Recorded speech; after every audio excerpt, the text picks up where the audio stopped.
I've kind of worked with the HSBC like for the last 22 years now. So it has been a great journey. I joined in as a clerk, and I've kind of worked across divisions, across various functions of the bank, and I currently handle South India for HSBC for the entire retail network basically.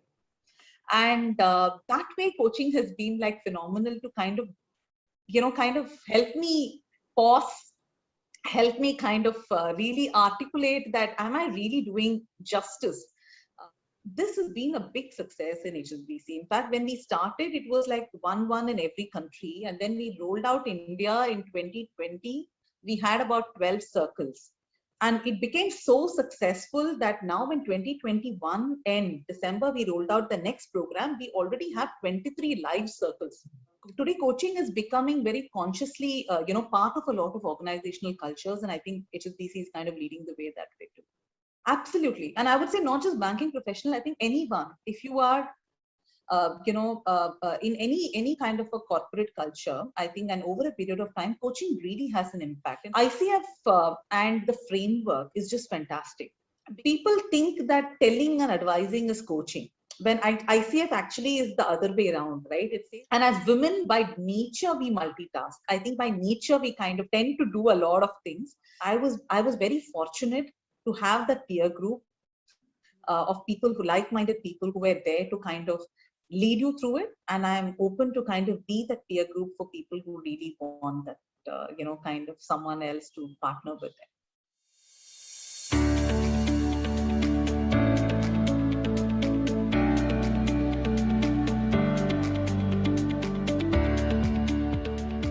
Hi, a very good morning, Ayshwarya. It's very happy to meet you on a Sunday morning for the Regal Talks. Tell us something about yourself. I know you as a recent ACC coach, but I know you have more than 2 decades of experience in a senior leadership position in the banking front. Tell me something more about yourself.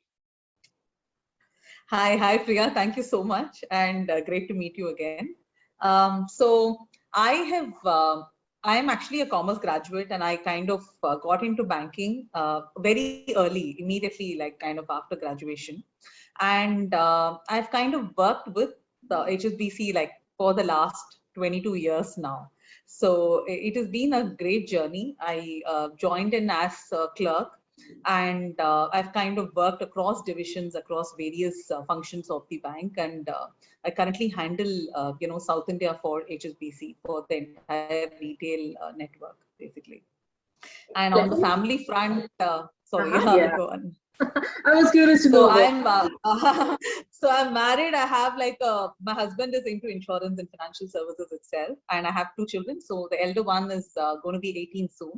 He's in class 12, and the little one is 6.5. So she is still got a long way ahead of her.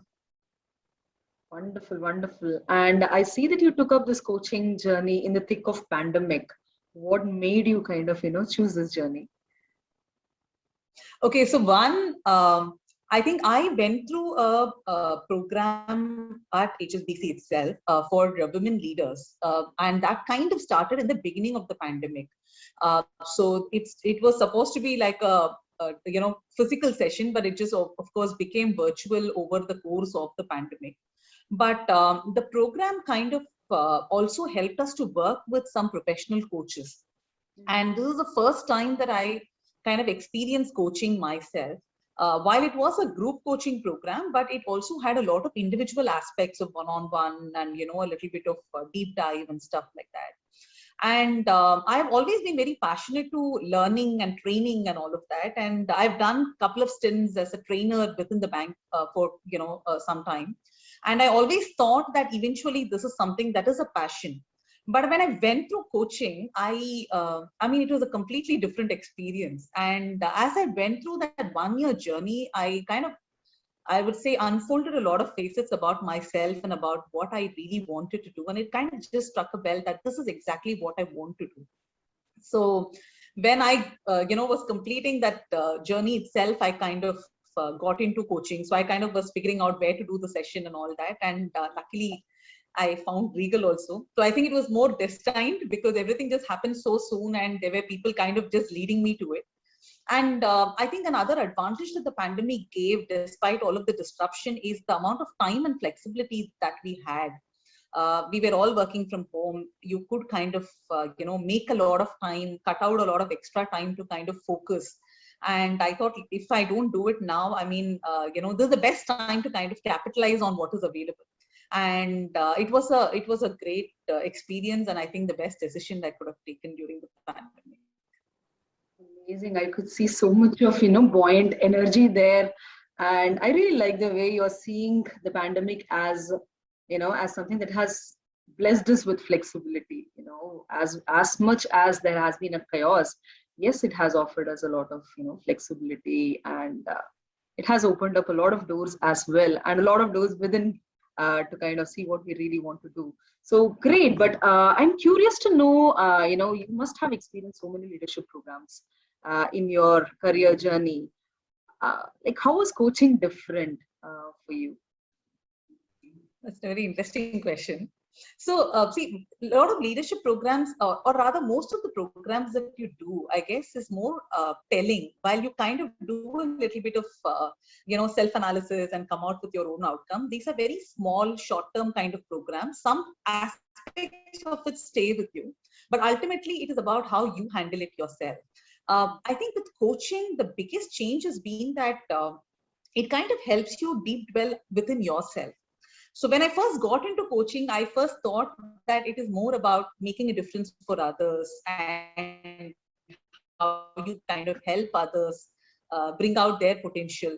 But what I also realized as I go through coaching is it's more about you than about the other person, right? As a coach, every session and every experience kind of opens up a lot more for you. It makes you more aware. It makes you more conscious of what you're doing.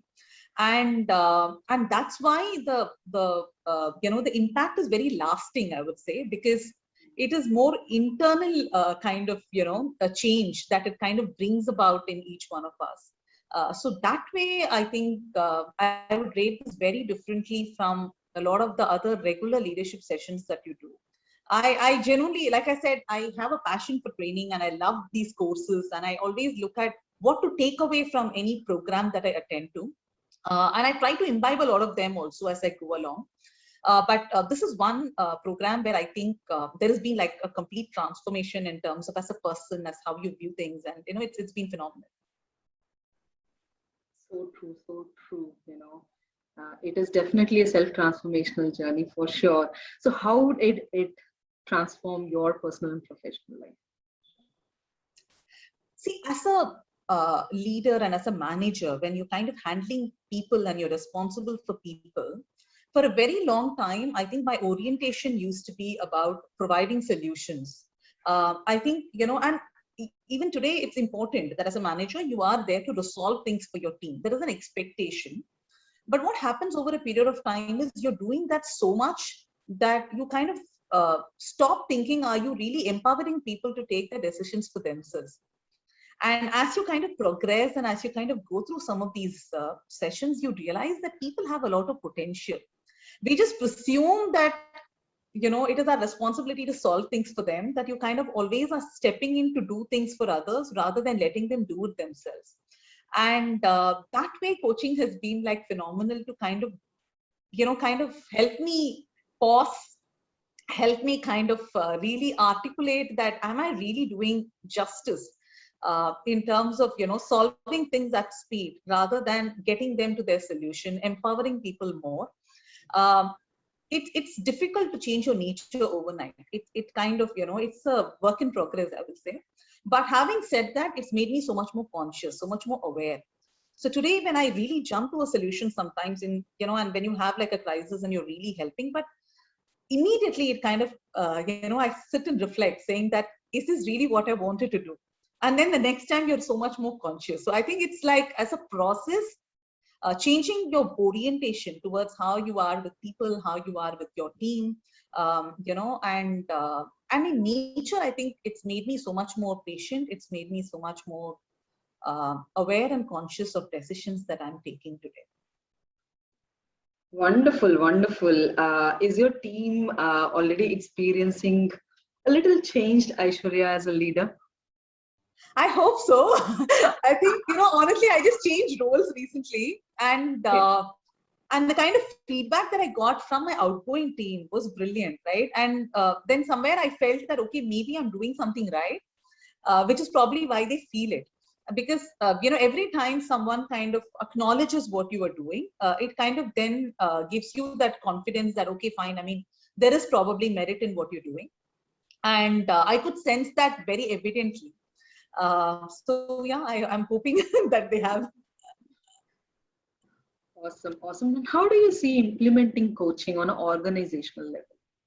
Um, So it's actually one interesting thing which happened with HSBC is that during the pandemic, because people were all working from various places, globally we also started something called a coaching circle program.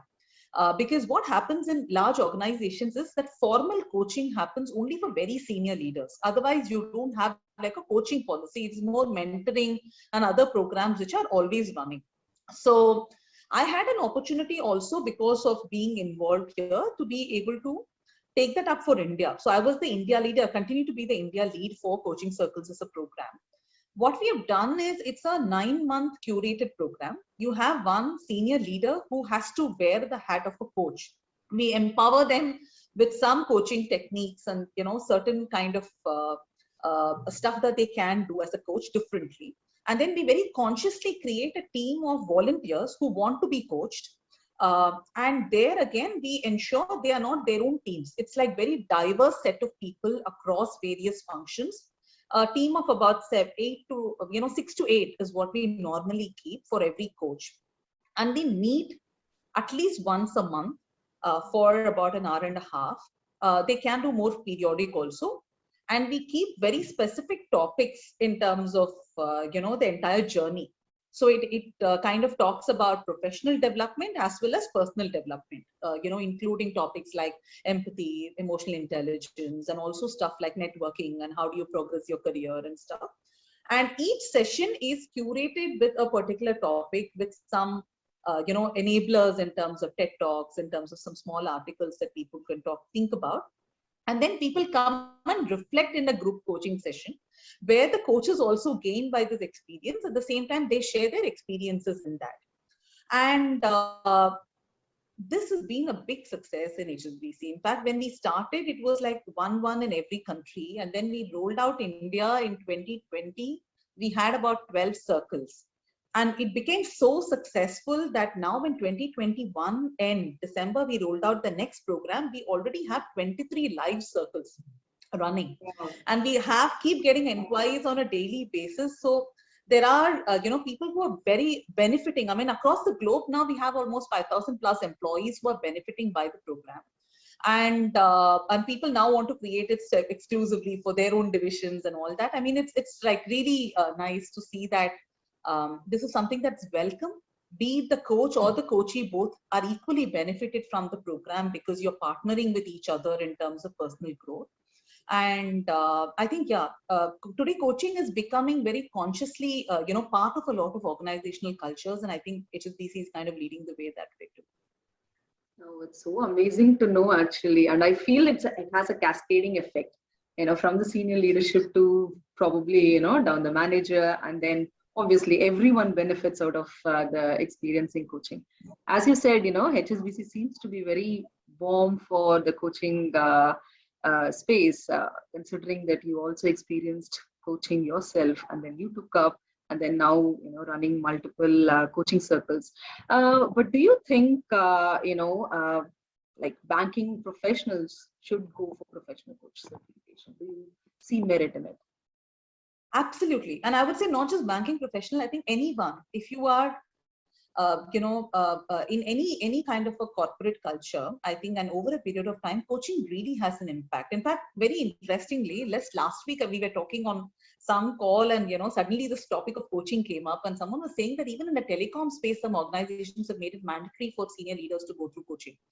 And I'm not surprised at all, because I think the way you deal with people, and at the end of the day, as beyond a particular stage, we are at, be it your client or be it your teams, it is ultimately people that you're talking to on a day in, day out basis. And I think the success of any leader is to be able to kind of bring out the best in the people under them, or in their organizations, I will say, and people around them. And I think coaching kind of helps you with a lot of I will say, I wouldn't just say tools, because tools is, it's not only the techniques, right? It's also about you as a person and how do you kind of work with people to bring out the best in them. So coaching kind of empowers you and enables you as a leader really to be able to truly make that difference with people, So I think it is not just banking, but everywhere I would really say that it is important for people for personal development to really do a coaching program. Wow. So personal development and dealing with people, and eventually everything feeding back to the common goal. So I think that's amazing. So what's your message to aspiring coaches who are probably stuck in the decision making stage? So I was like that also at one point, and I kept exploring various programs. See, what I'll tell people is that this is a journey, and people have to really take this on for them to experience it.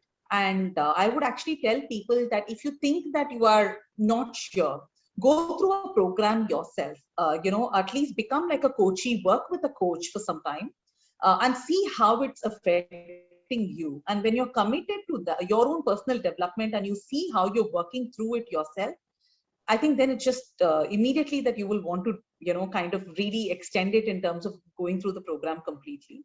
ICF and the framework is just fantastic, because honestly, while I was doing a lot of research, when I realized that I want to do coaching, I went through various programs, and I've listened to a lot of free coaching sessions by various people to figure out which is the right fit. And somewhere I realized that people think that telling and advising is coaching, when ICF actually is the other way around, right? It says very clearly that you don't tell, you kind of really partner with the person to their own answers. And the framework that ICF follows is brilliant in terms of really working through that. And it's not a overnight success. It's not like a 3-week, 4-week kind of program. It is a long journey. And the more committed you are to it, to wanting to make that difference for yourself and for people around you, it kind of really empowers you to go through that overhaul. So I would tell people that first go experience programs yourself, become a coachee, work with a coach. You will see that, I mean, as Subhash keeps saying in Regal, the magic happens. I mean, I think at times you really feel that happen. You see that there is that inner voice that is telling you that, okay, fine, this is what it is at the end of the day. And then it's just like, you will go ahead and do it yourself. I don't need to tell you to do it. Oh my God, I could sense so much of enthusiasm in your voice, Aishwarya. Often we come across people who are already juggling so many things in their lives, right? Family, work, elders, and a lot of other responsibilities, right? And then in the meantime, they want to catch up more of hobbies. So learning becomes kind of, backstage. But I see you being, looking at everything very differently in terms of, the flexibility and in terms of, experiencing coaching for yourself. And I also noticed you have 2 kids and 2 on a different spectrum of age, 6.5, which is pretty demanding as a mother, I feel. And another one setting on to, the college phase of the life. So how are you balancing everything together? And what's a message for people who think they don't have time, for themselves to learn? So honestly, I'll say one on time part is that if we really are passionate about something, we'll make the time. It is more about finding the right stuff that you want to do, be it your hobby or be it, learning or anything for that matter. Like for me, coaching was not just about learning. I think somewhere I realized that this is like a passion. I really want to do it. I want to make a difference to people, and I want to be doing it the right way. I don't want to mislead someone or lead them to some place where, it confuses them more. You want to kind of do it well. And when you kind of realize that this is something that gives you inner pleasure at the end of the day, then you will make that time for it. And I think that's really what happened. And of course, a big, shout out to my family, because you need that support system when you're working. So be it my spouse or, my children. In fact, my elder one itself is so responsible that he kind of babysits a lot. And similarly, my parents, my brother, my sister-in-law, I mean, it's like a team effort sometimes. So when I really have to go through, coaching, and I say that, okay, fine, I'm like blocked for the next like couple of hours, there are people, that they are taking care. And that is something that I've built consciously, to say that while I'm available, let's do this, and I'm not available this time to this time.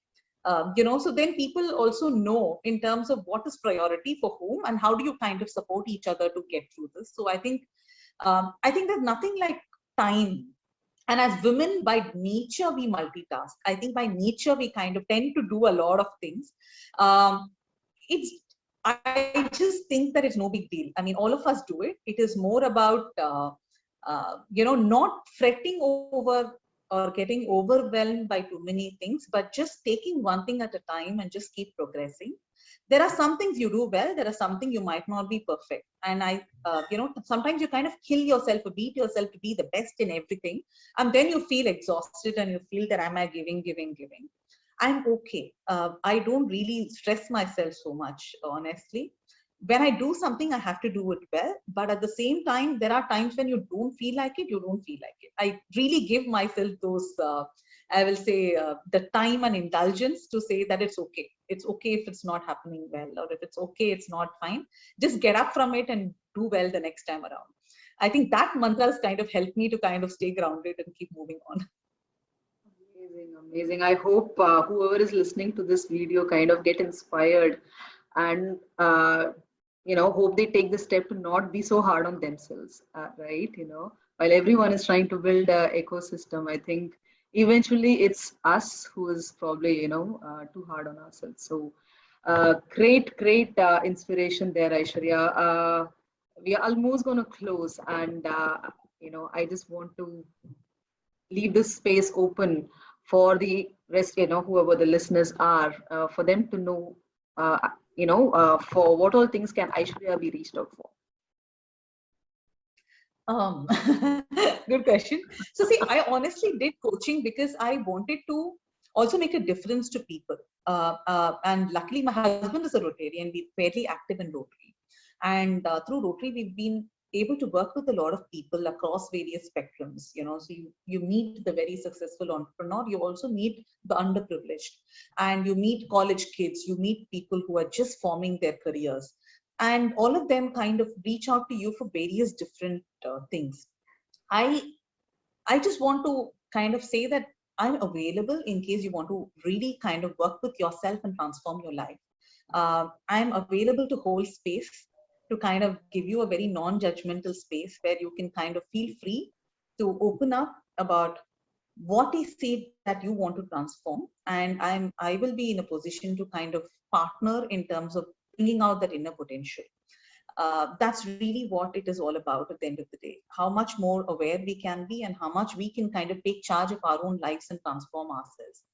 And you need that one person to support you at any point. I was very fortunate to have that peer group of people who like-minded people who were there to kind of lead you through it. And I'm open to kind of be that peer group for people who really want that, kind of someone else to partner with them.